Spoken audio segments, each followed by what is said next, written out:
প্রথমে আমরা ইউএমটির ডাউনলোড যে অ্যাক্সেস টুলটা আছে সেটা ওপেন করব। আমরা একটা টুল ডাউনলোড করব, সেটা হচ্ছে আলটিমেট ইউনিসক টুল।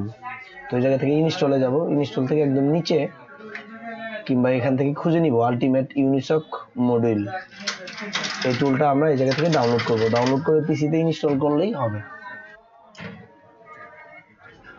তো এখান থেকে এটা ডাউনলোড দিয়ে দিবেন এভাবে। তো ডাউনলোড করা আছে অলরেডি এই পিসিতে, এই জন্য এটা কেটে দিলাম। ইনস্টল করা টুলটা আমি এখান থেকে ওপেন করে নিব। এটা হচ্ছে আলটিমেট মাল্টি টুলের ইউএমটি, হচ্ছে ইউনিসক স্প্লিটরামের একটা মডিউল টুল, যেটা রিসেন্টলি পাবলিশ হয়েছে। এখান থেকে আমরা ডায়াগনস্টিক মোডে যাব। যাওয়ার পর উপরে একদম ডান পাশে একটা অপশন দেখবেন, সেটা হচ্ছে ফোন কানেক্ট। এখানে ক্লিক করবেন, আগে থেকে মোবাইলটা অফ করে নেবেন। অফ করার পর জাস্ট শুধু ইউএসবি কেবল কানেক্ট করে দিলেই হবে। ভলিউম প্লাস মাইনাস কিংবা কোনো বাটন চাপার কোনো প্রয়োজন নাই। অটোমেটিকলি এই জায়গা থেকে ফোন কানেক্ট হয়ে যাবে টুলের সাথে। 5 থেকে 20 সেকেন্ড এরকম সময় চাবে। একদম নিচে লেখা আসবে ডান। যখন ডান লেখা আসবে তারপরে একটু ওয়েট করবেন। আপনাদের ডিভাইস ম্যানেজারে স্প্লিটরামের ড্রাইভারটা যতক্ষণ না ইনস্টল কিংবা কানেক্ট হইল।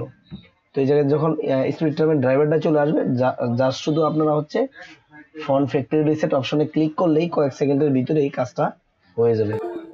ফোনটা এখন রিবুট নিবে। রিবুট নেওয়ার পর ফ্যাক্টরি ইরোজ হবে, ফোনের স্টোরেজ ডিলেট হবে, সেই সাথে প্যাটার্ন লগো চলে যাবে।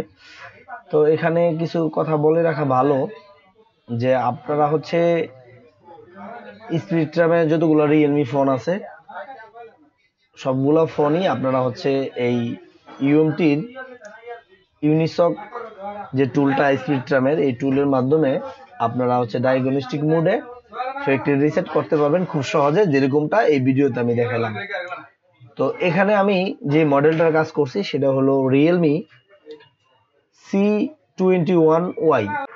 তো এখানে আপনার Realme RMX 3261, 3262, 3263, 3221 এই সব কয়টা মডেলেই কাজ করবে। যেহেতু ইউনিসক এই টুলটা ইউএমটির মডেল এবং হচ্ছে ব্র্যান্ড সিলেক্ট করা লাগে না, সেহেতু আপনারা রিয়েলমি আরো অন্যান্য ব্র্যান্ডের স্প্লিটরামের লেটেস্ট ফোনগুলোতে অবশ্যই ডায়াগনস্টিক মোডে ফ্যাক্টরি রিসেট করতে পারবেন। যারা এই চ্যানেলে নতুন অবশ্যই সাবস্ক্রাইব করে পাশে থাকবেন এবং বেশি বেশি ভিডিওটা শেয়ার করবেন, যাতে অন্য জিএসএম ভাইরা এই ভিডিওটা দেখে উপকৃত হইতে পারে। সবাই ভালো থাকবেন, সুস্থ থাকবেন। আজকে এই পর্যন্তই, দেখা হবে পরবর্তী কোনো ভিডিওতে। আল্লাহ হাফেজ।